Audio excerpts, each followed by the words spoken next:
The year is 1487. Tenochtitlan, the Aztec capital. The dedication of the Great Pyramid, the Templo Mayor. Over 4 days, up to 80,000 people were sacrificed. This is not a ritual. It is an industrial conveyor belt of death. 20,000 bodies a day, over 800 an hour, 14 hearts torn out every minute, from dawn to dusk without stopping. At the pyramid's summit, 4 teams of priests work in shifts. Their movements are perfected. An obsidian knife, a chest cut open, a heart in a bowl, a body tumbling down the steps, staining the stone red. This is not a chaotic slaughter. It is the pinnacle of state ideology, a well-oiled machine. How did a civilization that created a precise calendar and floating gardens build such a monstrous cult? What made them believe the universe would collapse without this torrent of blood? In 5 minutes, we will reveal the first part of the answer. An ideological reform that rewrote history and convinced the Aztecs they were in eternal debt to the gods.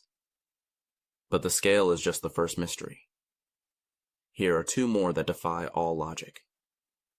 First, why would Aztec warriors, after capturing the strongest enemies in battle, risk ending up on the altar themselves instead of receiving the highest honors?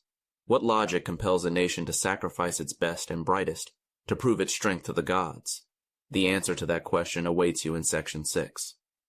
Second, this civilization created a complex solar calendar and an efficient system of aqueducts. Yet archaeologists find a ritual burial with the remains of more than 42 children sacrificed to the rain god Tlacaelel during a drought. How could a civilization of engineers and astronomers believe that the most effective way to combat a drought was the ritual murder of their own children? This was not primitive superstition, but cold, ritualistic calculation. We will uncover the secret behind this calculation in Section 4. This investigation is not just a collection of facts about an ancient civilization. It is an autopsy of a universal mechanism, a psychological model of how a society normalizes the unthinkable. We will break it down into 7 key elements. An ideological debt that can never be repaid, the logistics of death, disguised as flower wars, the psychology of the priest executioner, the symbolism of weapons and architecture that turns murder into art, the economy of fear, the psychology of the victim who walks willingly to their death, and finally, the collapse of the entire system. These aren't just facts. They are 7 interconnected gears in a single machine. By the end of this video, you will have 7 keys to understanding the psychology of state terror and propaganda. We will start in the world of gods and myths, where everything seems logical, and end in the world of cold. Politics, where it will become clear how this system led the Aztecs to their doom. Let's begin. It all begins with a debt. At the core of Aztec belief lies the myth of the creation of the 5th sun. To set the world in motion, the gods sacrificed themselves by throwing themselves into a fire. Their blood gave the sun the energy to move. From this, a simple and seemingly logical idea was born. Humans, as the children of the gods, are obligated to repay this debt. They must feed the sun with their blood, or it will stop, and the universe will perish. But this story is not an ancient tradition. It is a political project from the mid-15th century. Its author was Tlacaelel, the high counselor who effectively ruled the empire. He elevated the Aztecs' tribal god, Huitzilopochtli, to the status of the principal deity. A new god who, to survive, demanded not just sacrifices, but a constant, industrial-scale flow of human blood. To solidify this cult, Tlacaelel ordered all old books and historical records to be burned. He rewrote the past, creating a new reality where the Aztecs were the chosen people, and their mission was to save the world. But to feed such an insatiable god, a constant supply of raw material was needed. Every 52 years, this cosmic debt transformed into collective terror. On the night of the new fire ceremony, the entire empire was plunged into darkness. All hearths were extinguished. Pregnant women were locked in granaries for fear they would turn into demons. On the rooftops, people waited, gazing at the stars. Would the sun rise again? The fear was real. At this moment, where the two calendars aligned, the world was at its most vulnerable. But salvation came at a price. On a mountaintop, priests would cut open the chest of a high-ranking captive and, using a fire drill, kindle a new flame directly inside his still warm body. From this single flame, born in a human body, runners carried the fire throughout the empire. Every hearth, every candle was lit from it. Every citizen, from peasant to aristocrat, became an accomplice. Their lives and the warmth of their homes depended directly on the human sacrifice just performed. And what rituals that ensure our safety do we believe in today, without considering their true cost? The ideology of debt worked because it was total. It demanded blood not only from enemies but from the Aztecs themselves. The myth of the self-sacrificing gods was a model to be emulated. If the creators of the universe gave their lives, who were mortals to refuse? Ritual bloodletting was a mandatory practice for everyone. This wasn't just tribute. It was a constant physical reminder of the debt. But the most powerful signal came from the top. The ruler, the Tlatoani, had to publicly pierce his tongue, ears, and even genitals with maguey thorns. He would pass straw ropes through the wounds, which would become saturated with his blood in front of the crowd. This was proof. The debt applied to everyone. No one could evade it. We've understood the why. But to turn a myth into a functioning system, it required not hundreds, but thousands of victims. The ideology is in place. Now the Aztecs are not mere murderers. They are the saviors of the universe, fulfilling a sacred mission bestowed upon them by the gods. This is the ultimate goal that justifies any means. But reality demanded industrial quantities of raw material. To fuel Huitzilopochtli and demonstrate power in rituals, thousands of captives were needed annually.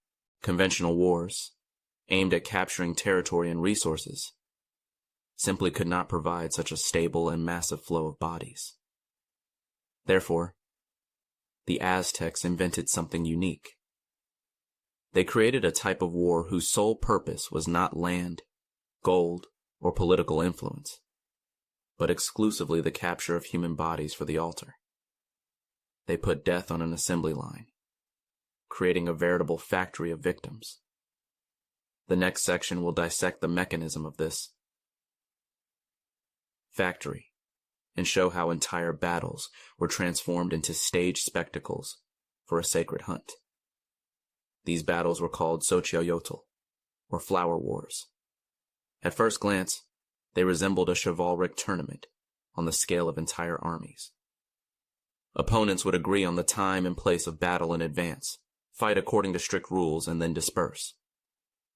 But this was no duel of honor. It was a sacred hunt. Killing an enemy on the battlefield was considered a technical flaw, a spoiling of valuable material. All military tactics were subordinated to one goal: to wound, stun, and capture the enemy alive. A warrior's social status depended not on the number of kills, but on the number of captives. Capture 1, and you earn the title of Tlamani. Capture 4, and you become an elite jaguar warrior. The captive's fate was even more paradoxical. He was not met with torture and humiliation, but with ritual deification before his death. A noble warrior captured in battle was not thrown into a dungeon. He was taken to the capital, surrounded by luxury, fed the finest food, and dressed in expensive fabrics. But behind this facade of respect lay cold psychological conditioning. The captive's personality was erased. like pouring water from a jug, only to be filled with new, sacred content. He was transformed into an Ixiptlatli, a living embodiment of a god. They stopped calling him by his name. He became a function, a vessel for divine energy. The culmination of this theater could be a gladiatorial combat. The captive was given a wooden weapon and pitted against several Aztec warriors armed with real ones. His predetermined death became a grand performance. But this was the fate of the elite. From conquered peoples, the Aztecs demanded tribute in a much more prosaic form: living people.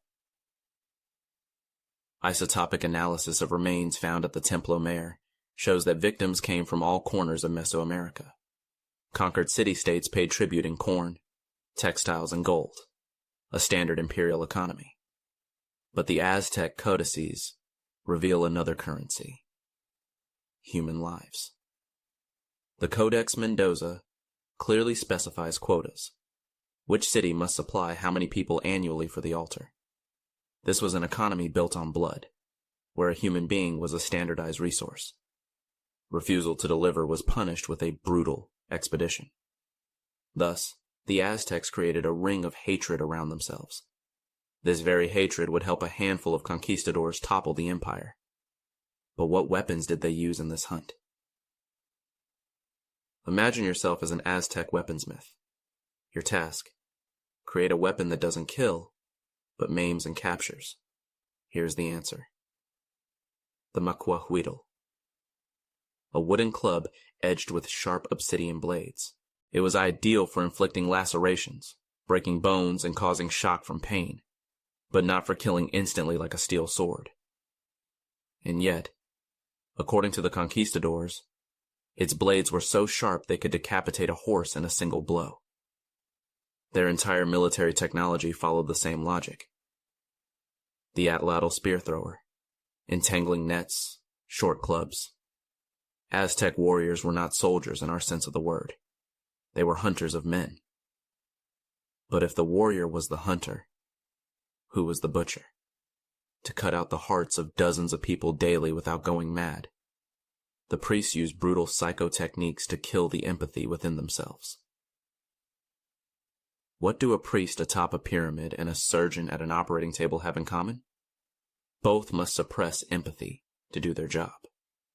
In the elite Kalmakak schools, future priests underwent not education, but a deliberate erasure of personality. Students slept on the bare ground, ate sparingly, and worked constantly. But this was not about instilling discipline. It was a technology for killing compassion. Multi-day fasts, sleep deprivation, bathing in ice-cold water, and, most importantly, constant self-mutilation. Piercing their tongues and legs with maguey thorns turned pain into background noise. Through chronic exhaustion and pain, the priest entered an altered state of consciousness. He ceased to be a person. He became an instrument. His hands cut out the heart, but his self was absent in that moment. It's like learning to hold your breath underwater. At first, instinct screams, but through pain, you learn to suppress it until you forget how to breathe with feelings. How did the day begin for a man who was about to kill hundreds? The high priest awakens before dawn. His body is scarred, his hair matted with dry blood. He performs his ablutions in ice-cold water and another bloodletting. This is not a prayer for forgiveness. It is a calibration. A purification of the self from the remnants of humanity to become a perfect instrument of the god. He ascends to the summit of the Templo Mayor, past thousands of the doomed. But he doesn't see them as people. Years of training have done their work. He sees only vessels filled with Tlacaelel, the precious energy for the gods. They are not fathers and sons.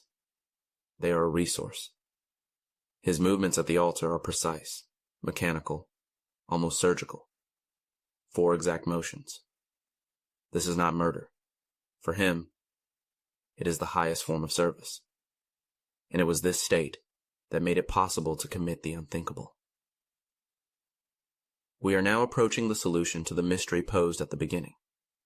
Archaeologists found the remains of 42 children sacrificed to the rain god Tlacaelel during a drought. How could a civilization of engineers believe this would save the harvest?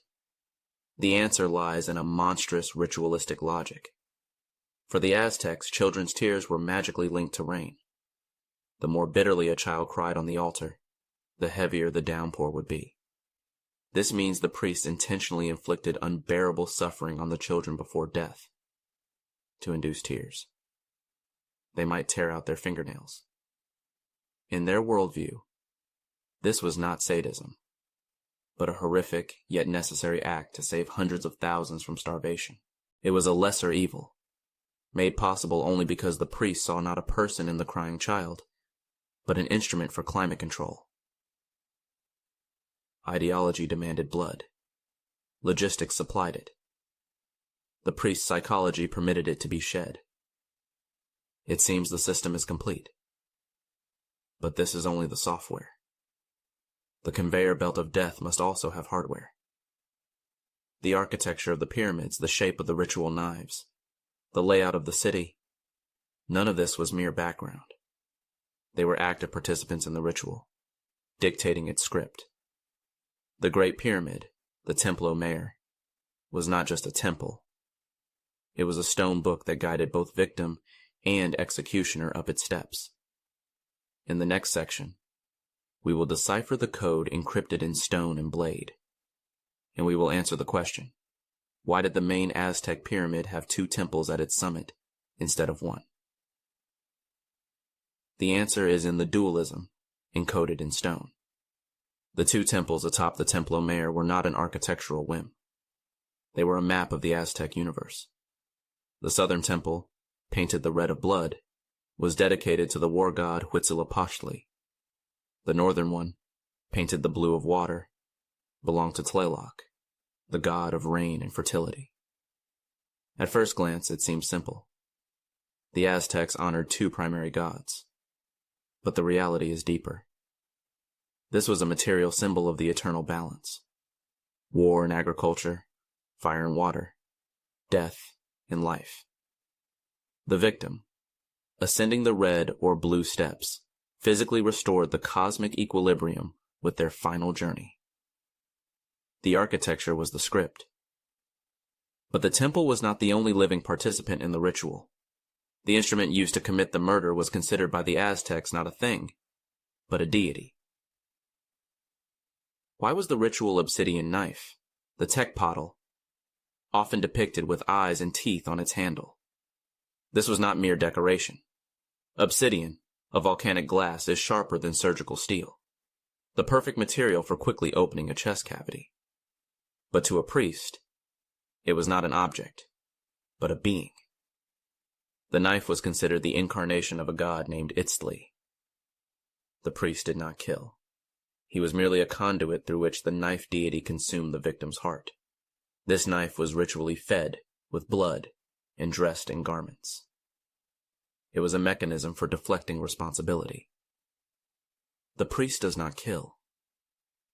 Itztli performs a sacred act, like lightning finding its path from a thundercloud. Archaeologists find these knives buried with honors, like noblemen. What inanimate symbols in our culture are imbued with a power for which people are willing to kill? Why was it necessary to lead the victim in a long procession through the entire city? This was not just a demonstration of power. It was the empire's main spectacle. The procession rode past key points, turning all of Tenochtitlan into a giant stage. The main set piece, the Tzompantli, a wall built from tens of thousands of human skulls.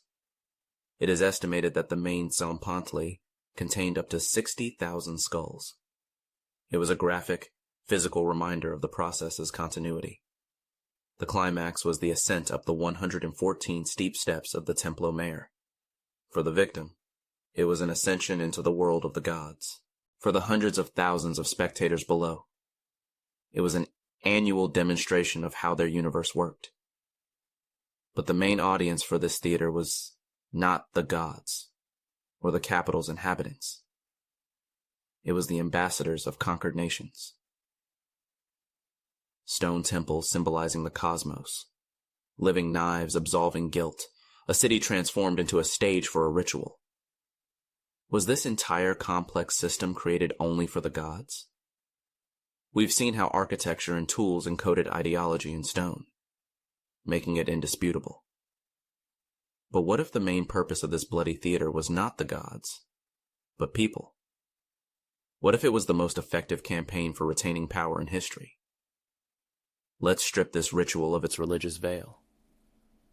We will see how the Aztecs created a true economy of fear.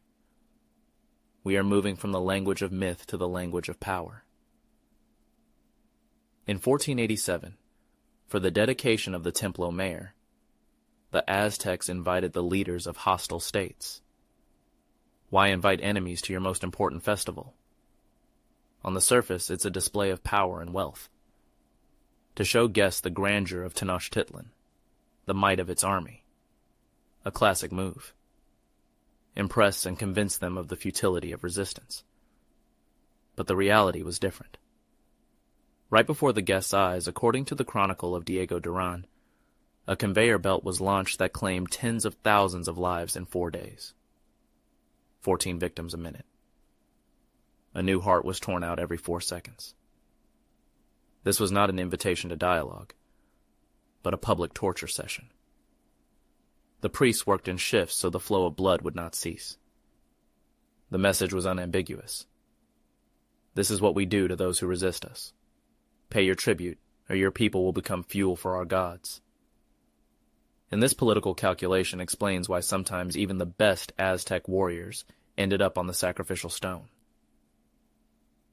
How could an Aztec warrior who captured a valiant enemy end up on the altar himself instead of receiving a reward? What is the logic in destroying your own most valuable asset? Normally, capturing a noble prisoner brought a warrior glory and promotion. Valor was rewarded. The enemy was used for the ritual. In this system, everything was logical. But in moments of crisis, the gods required something more than the blood of an enemy. They needed the blood of the strongest representative of the chosen people. The sacrifice of an elite warrior was a demonstration that the Aztecs were willing to give up their most precious asset. Such a warrior was considered not a victim, but a gift.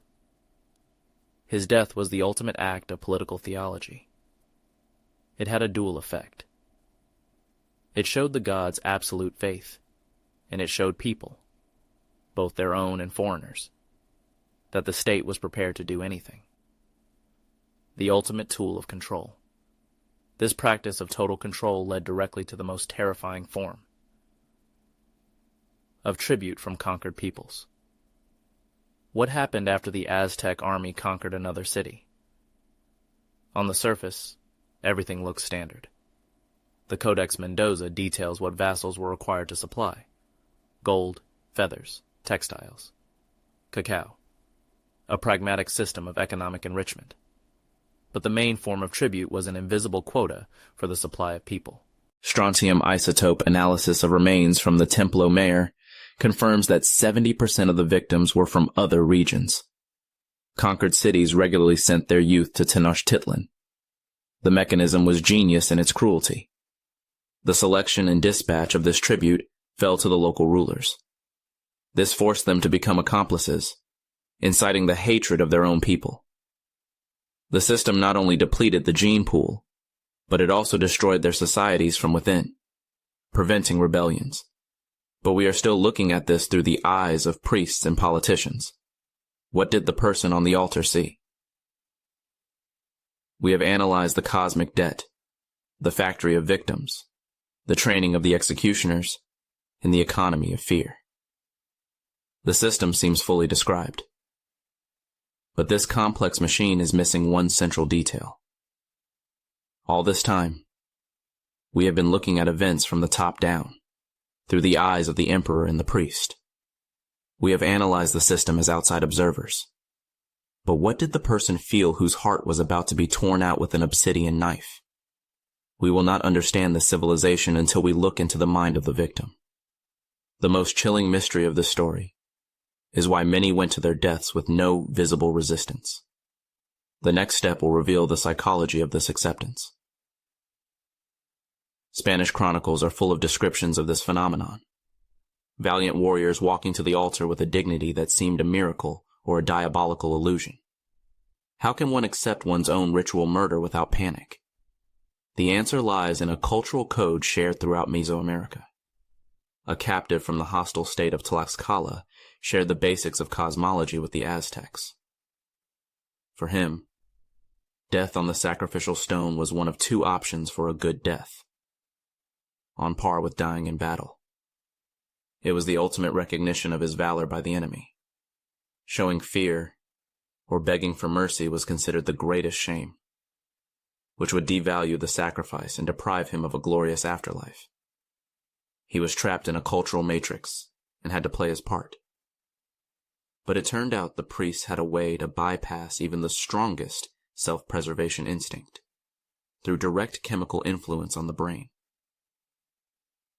Spanish missionaries wrote with horror about Tenochtitlan, which translates to flesh of the gods. These were psychoactive mushrooms containing psilocybin, but they were not given only to priests for visions. They were purposefully given to victims before their ascent up the pyramid. Under the influence of a powerful psychedelic, a person's reality changed. Terror and doom were replaced by a sense of unity with the universe and a loss of ego. The fear of death physically vanished. This was a perfect biochemical hack of the will. The victim saw their death not as murder, but as a sacred merging with a deity. The ritual became an ecstatic act, and the priest a guide to another world. Modern psychiatry is researching psilocybin to treat the fear of death in terminally ill patients. The Aztecs used it to manufacture consent. But there was a ritual where a person was prepared for such a death for an entire year. The story of the Tlacaelel ritual provides the most terrifying answer to the question of how to make a person desire death. Each year, the most physically perfect young male captive was chosen for this role. For an entire year, he lived as the god Tezcatlipoca on earth. He was worshipped, taught refined manners, and wore luxurious clothes. A month before his death, he was given 4 young women as wives, personifying goddesses. It was a year of absolute luxury, but 5 days before the sacrifice, everything changed. He bid farewell to his wives and voluntarily walked to the pyramid. Before the entire city, he slowly ascended the steps, breaking one of his flutes on each step, a symbol of renouncing earthly pleasures. A year of conditioning transformed a person into a living icon.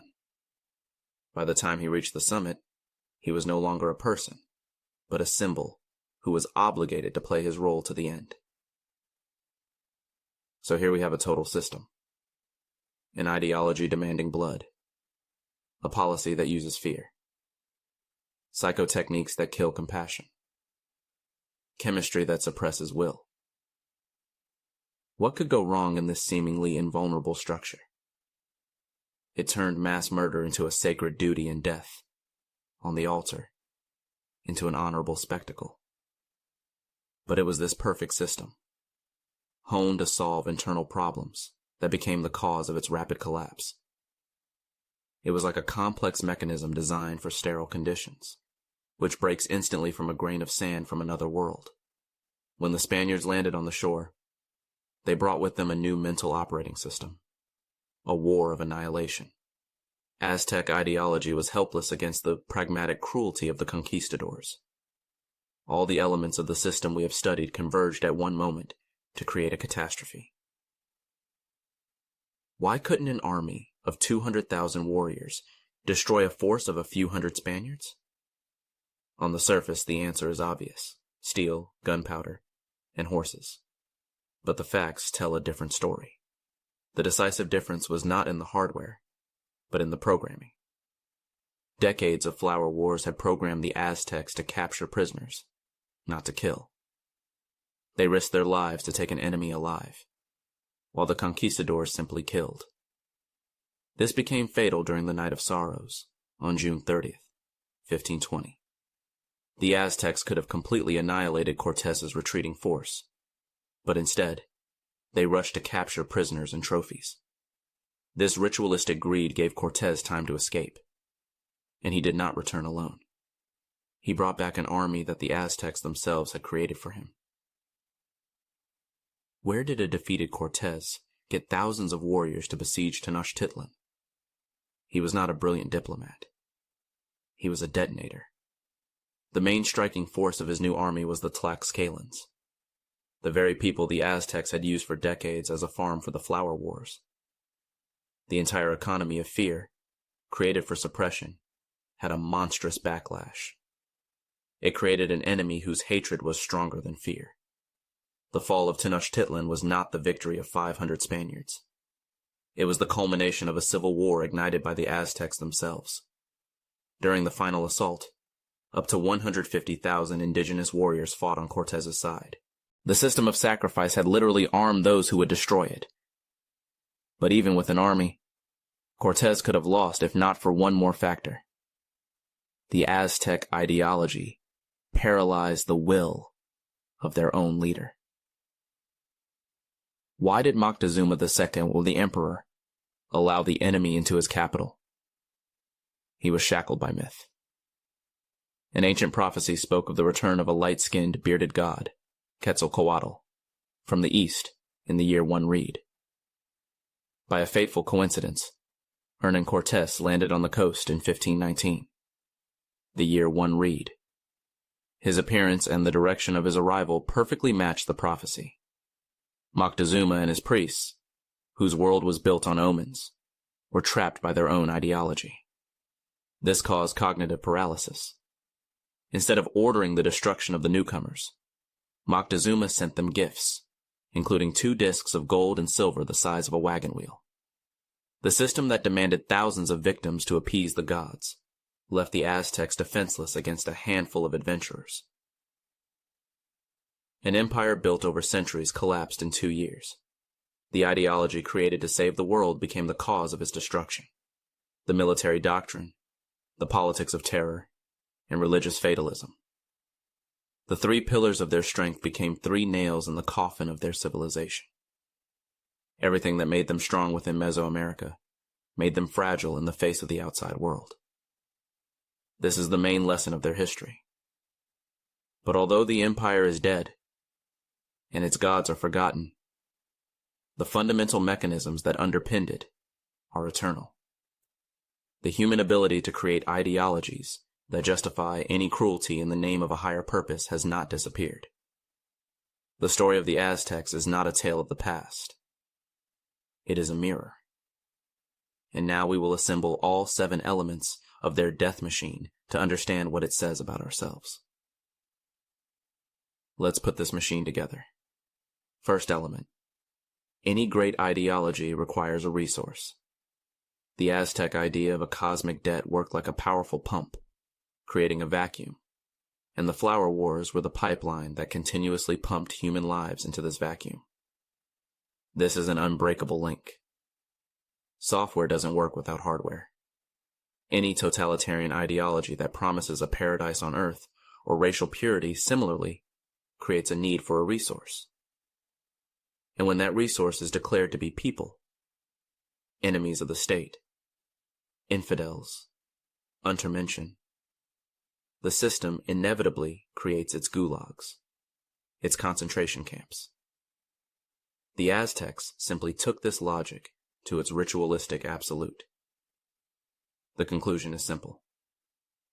Always look not at the goal an ideology proclaims, but at the resource it intends to burn to achieve it. Second element. For the conveyor belt to work, a 3-fold psychological conditioning is needed. It worked like a 3-legged stool. The first leg, the dehumanization of the executioner. Asceticism and self-mutilation killed the priest's empathy.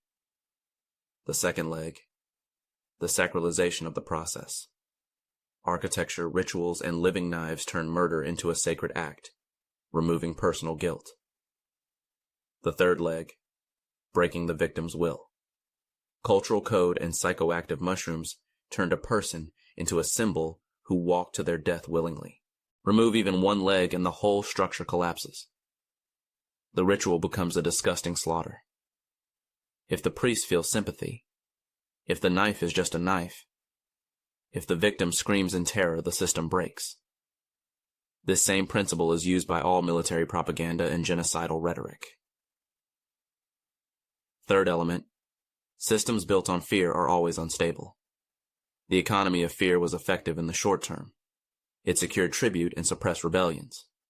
But in the long term, it worked against the Aztecs by accumulating hatred. The empire was like a bow they constantly drew, terrorizing their neighbors. This created immense tension. But the bowstring eventually snapped, striking the archer himself. Cortez was merely the external force that pierced a hole in this cauldron, but it exploded from within, with the force of hatred built up over decades. It was the Tlacaelels, who had supplied human tribute for decades, who gave Cortez both warriors and knowledge of the Aztec army's weaknesses. We have taken this system apart, piece by piece. We have seen how religion, politics, and psychology intertwined. But behind all the mechanisms are people. People like the architect of the ideology, Tlacaelel. And here is the main unanswered question. What was their primary driving force? A true, fanatical belief that the world would perish without blood? Or a cold political cynicism that used religion as the most effective tool of power? Were they brilliant manipulators or sincere fanatics? Now, a question for you. What do you think it was? True faith or political cynicism?